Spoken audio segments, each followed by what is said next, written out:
I'm Nutritionist, and today I'm sharing 10 healthy habits that I've recently added in to help me feel more energized, help to reduce body fat, and help to maintain muscle mass. Let's dive into it. My name's Autumn. I'm a certified clinical nutritionist with my master's in nutrition human performance, and today's video is sponsored by Element. More on them in a bit. Now, what has been nice about my postpartum weight loss journey is that it's kind of allowed me to have this clean slate. I had about a 20-pound weight loss goal, but more importantly, I wanted to improve my body composition because during pregnancy, I lost a fair share of muscle, which was not making me feel very strong or energized, and from a weight loss perspective makes it so much harder to achieve those goals. So as a result, my metabolism slowed a bit, the weight loss was a little bit harder to achieve, and I was just not feeling great in general. So with all that in mind, the first habit that I implemented very recently was waking up at 4:40 a.m., which is a lot earlier than I used to wake up. And this is very new because obviously I just had my first child, and as any new parent knows, your schedule totally changes. So if I wanted to balance getting good sleep and also getting my workout in while also having a full-time job and taking care of Sage, I had to adjust my schedule quite a bit. And for me, waking up at 4:40 a.m., sometimes a little bit earlier, does allow me to get a full night of high quality deep sleep. More on that in a second. So I do feel more energized. I do feel really great, but I also have enough time before Sage wakes up to be able to fit in a workout that then helps me with my body recomposition goals and just overall makes me feel so much better. Okay, the second is drinking coffee after my workout. Now, especially now that I'm waking up so early, this one is incredibly important. I've always waited to have coffee after my workout because it is better for balancing out energy levels, helping prevent those crashes later in the afternoon. Because we naturally do have higher levels of the stress hormone cortisol in the morning that gives us energy for our day, caffeine really shouldn't be needed at that point. And in fact, having caffeine on top of the cortisol spike we get first thing in the morning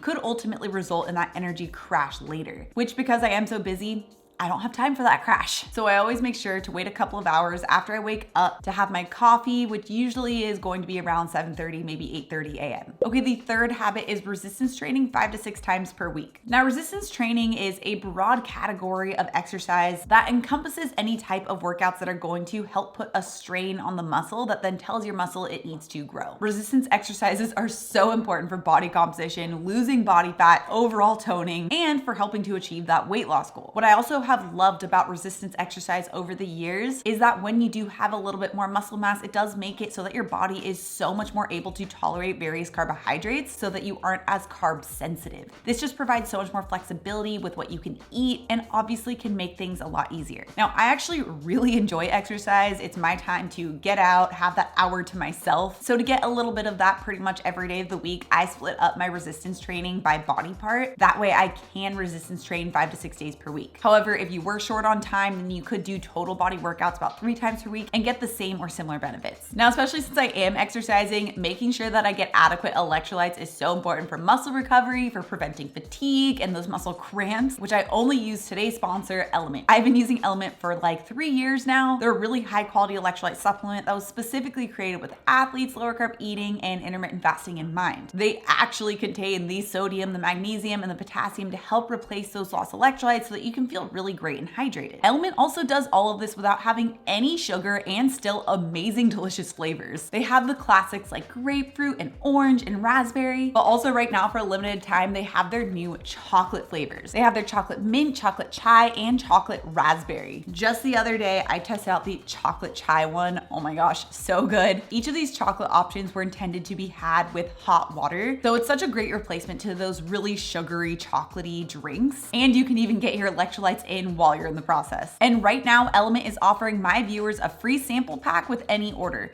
That's 8 single-serve packets free with any Element order. It's a really great way to test out all 8 flavors, so you can get yours at drinkelement.com/autumn. This is only available through my link, so make sure to check out drinklmnt.com/autumn. And the new chocolate flavors are limited release, so make sure you grab them before they're gone. I'll have the link in the details down description below. Okay, the fourth healthy habit is having a 14-hour intermittent fast. Now, in the past, I had mostly stuck to a 16-hour intermittent fast, and I love intermittent fasting and all the gut health and metabolic flexibility perks that it has. If you've been watching my channel for a while, you know that I use intermittent fasting specifically because I had such a bad history of bloating where I would have to lay on my stomach after every single meal because I would get so bloated. I also love that intermittent fasting can help to make the body more easily shift from carbs to fat burning, so really helping to improve metabolic flexibility. But recently, I shortened my fast to a 14-hour fast because I found that for where I'm at right now in my journey, it's an amazing fasting length so that I can balance out the perks of intermittent fasting with the perks of getting the high quality nutrients my body needs for muscle recovery. Now, the ideal fasting length will definitely vary depending on the person and their goals, but I do have a free quiz that you can take to help you determine what your ideal intermittent fasting length might be. I'll have that linked down in the description below if you guys want to check that out. Okay, the fifth habit is taking a minimum of 12,000 steps per day. Now, this is by no means a magic number, but it is the amount that I've found I have to hit at least in order to feel my best. Personally, if I hit under 12,000, I don't feel as good. I feel sluggish, I feel low energy, just overall bleh. Plus, taking those steps helps to break up the sedentary moments of the day that are so easy to get trapped in, especially if you work from home. So I always have a warm-up walk before I resistance train at the gym, but then I have a longer lunch walk, and then I try to get in 1 or 2 short 5 or 10 minute walks throughout the day. Okay, the sixth habit is going to bed at 8 p.m. This is absolutely required now that I wake up so early. And I found that a lot of people fail with getting up early to start their day and fit their workout in because they don't account for actually going to bed early enough. Obviously, if you don't go to bed early enough and you stay up too late, you don't allow for enough time to actually get enough sleep to feel rested and recovered the next day. So even though waking up at 4:40 might sound really early, I actually feel so totally rested and energized for the day to do my workouts and still to work and take care of my daughter because I go to bed early enough. Which obviously this does come with its own levels of sacrifices, but the main one I found is that I'm just not watching as much TV at night, which if that's the thing I'm sacrificing, I'm okay with that. Okay, the seventh habit is eating a minimum of 30 grams of complete protein at each meal. I used to eat around 70 grams of complete protein total in the day, but I'm personally not super anabolic and building muscle mass is kind of hard for me. And obviously I'm not looking to be Arnold here, but I do want increased muscle mass or toning for those health benefits of an improved metabolism, improved bone health, and overall just to feel really great. So with this increased training, I found it to be really beneficial to help recover and to feel satisfied by having 30 grams of complete protein minimum at each meal. I've also found that having this minimum protein amount makes it so that I just don't crave sugar, so achieving my weight loss goal is even easier. Because I'm prioritizing high quality sources of complete protein, I'm filling my meals with things like cottage cheese, my zero sugar whey protein powder, stewing beef, chicken, Greek yogurt, skyr, eggs, honestly, all such amazing, delicious meals that keep me satisfied and make me feel great. But if you don't know what good quality proteins are, I do have a blog post that lists out all of those. I'll have it linked down in the description below. Okay, the eighth habit is using cardio the right way. Now, I'm pretty infamous for my story of quitting running and how I really focus on walking. And in the past, when I was doing marathon training and half marathon training and triathlons, I was definitely overdoing the cardio. But it doesn't mean that adding in cardio strategically can't have its own set of wellness perks. Let's be clear, running is still definitely not a great option if you're looking to primarily lose body fat, or at least it's not the best exercise to help you get those results. But there are some heart health benefits, some VO2 max benefits that I want to take advantage of from an overall well-rounded health approach. So I've added in a few days per week where I am adding in some lighter, lower intensity cardio, just about 20 minutes or so each time, so that I can work on my cardiovascular fitness as well, which this could be running, but sometimes it is swimming, or maybe I am going on a bike ride. Okay, the ninth habit is prioritizing low glycemic load carbohydrates. So low glycemic load carbs, or low GL carbs, are those that don't greatly spike blood sugar. Now, using this approach is a much more nuanced approach to carbohydrates than just simply counting overall carbohydrates,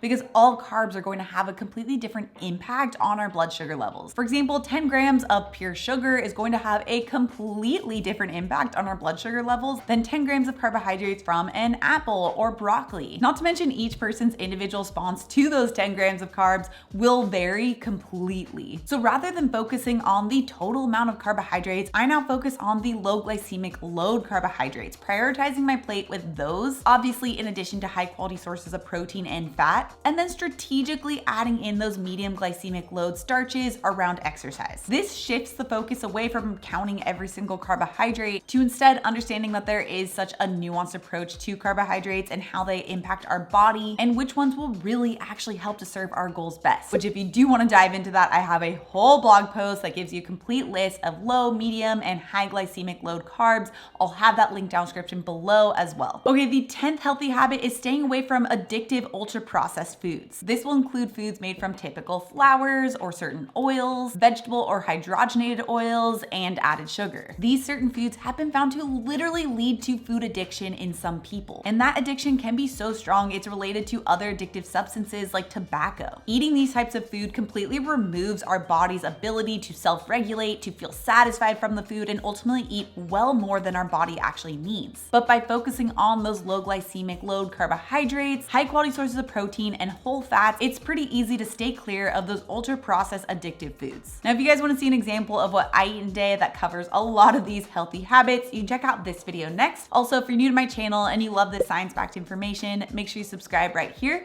Come out new videos every Tuesday and Thursday. All right, guys, thanks so much for tuning in, and I'll see you in my next video.